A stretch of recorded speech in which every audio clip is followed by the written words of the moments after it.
കറക്റ്റായി പൂപ്പലൊന്നും വരാതെ എങ്ങനെയാണ് മാങ്ങ ഉപ്പിലിടുക എന്നുള്ളത് കുറേയധികം വീഡിയോസ് നോക്കിയിട്ടാട്ടോ എനിക്ക് കണ്ടുപിടിക്കാൻ പറ്റിയത്. അതിനുവേണ്ടി മാങ്ങ നല്ല കഴുകിയതിന് ശേഷം ഞാനൊരു ടിഷ്യൂ പേപ്പർ യൂസ് ചെയ്തിട്ട് എല്ലാം നല്ലപോലെ തുടച്ചെടുക്കുന്നുണ്ട്. ഈർപ്പം ഒട്ടും ഉണ്ടാവാൻ പാടില്ല. പിന്നെ ഞാനിവിടെ എടുക്കുന്ന 2 പച്ചമുളകാണ്. അത് നല്ലപോലെ കഴുകിയതിന് ശേഷം നല്ലപോലെ തുടച്ചെടുക്കുന്നുണ്ട് കേട്ടോ. സാധാരണ ഞാൻ ഉപ്പിടാറ് അതിലേക്ക് തിളപ്പിച്ചാറിയ വെള്ളം ഒഴിച്ചിട്ടാണ് കേട്ടോ. ഇന്ന് ഞാനതൊന്നും ഒഴിക്കുന്നില്ല. ഫസ്റ്റ് നമുക്ക് മാങ്ങയുടെ ഞെട്ടിയെല്ലാം പൊട്ടിച്ചതിന് ശേഷം ആ കറ പാത്രത്തിലേക്ക് തന്നെ നമ്മൾ ഒഴിക്കണം കേട്ടോ. കറ ഒഴിവാക്കാൻ പാടില്ല. അങ്ങനെ എല്ലാ മാങ്ങകളും ഞെട്ടി പൊട്ടിച്ചിട്ട് കറ ഞാൻ അതിലേക്ക് ആക്കിയിട്ട് പാത്രത്തിലേക്ക് ഇടുന്നുണ്ട് കേട്ടോ. ഇങ്ങനെ ഞെട്ടി പൊട്ടിച്ച മാങ്ങയുടെ കറ പാത്രത്തിലേക്ക് തന്നെ ഒഴിക്കുന്നത് കൊണ്ട് മാങ്ങ കുറേ കാലം കേട് കൂടാതെ നിൽക്കുന്ന കേട്ടോ പറയാറ്. പാത്രത്തിലേക്ക് ഒരു ലെയർ മാങ്ങ ഞാൻ ഇതുപോലെ ഞെട്ടി പൊട്ടിച്ചിട്ട് ഇടുന്നുണ്ട്. ഇനി അതിൻ്റെ മുകളിലേക്ക് ഞാൻ കല്ലുപ്പാണ് കേട്ടോ അവിടെ ചേർക്കുന്നത്. ഒരു പിടി കല്ലുപ്പ് ഞാനിവിടെ ചേർക്കുന്നുണ്ട്.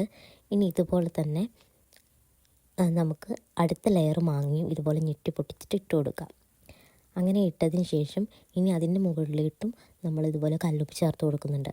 അതിന് ശേഷം ഈ പച്ചമുളക് 2ആയി ചീന്തിയിട്ട് അതുകൂടി ഇട്ട് കൊടുക്കുന്നുണ്ട് കേട്ടോ. ഇങ്ങനെ ടോട്ടൽ 3 ലെയർ മാങ്ങയും അതുപോലെ തന്നെ 3 പ്രാവശ്യം കല്ലുപ്പും ഞാൻ ചേർത്ത് കൊടുത്തിട്ടുണ്ട് കേട്ടോ. ഇനി അതൊക്കെ കഴിഞ്ഞിട്ട് അതിന് ശേഷം ഞാനിവിടെ ഇനി ചേർക്കാൻ പോകുന്നത് വിനാഗിരിയാണ്. വിനാഗിരി ഒരു 4-5 സ്പൂൺ മീൻസ് അത്യാവശ്യം നല്ല രീതിക്ക് ഒഴിച്ചു കൊടുക്കുന്നുണ്ട്. ഇനി ഇത് നല്ലപോലെ ഒന്ന് കുലുക്കിയെടുക്കാം, എല്ലാ ഭാഗത്തോട്ടും പച്ചമുളകും അതുപോലെ ഉപ്പുമൊക്കെ എത്തുന്ന രീതിയിൽ. അപ്പോൾ നമ്മുടെ സംഭവം ഇവിടെ കഴിഞ്ഞിട്ടുണ്ട്. അപ്പോൾ ഇത്രയേ ഉള്ളൂ. ടാറ്റാ.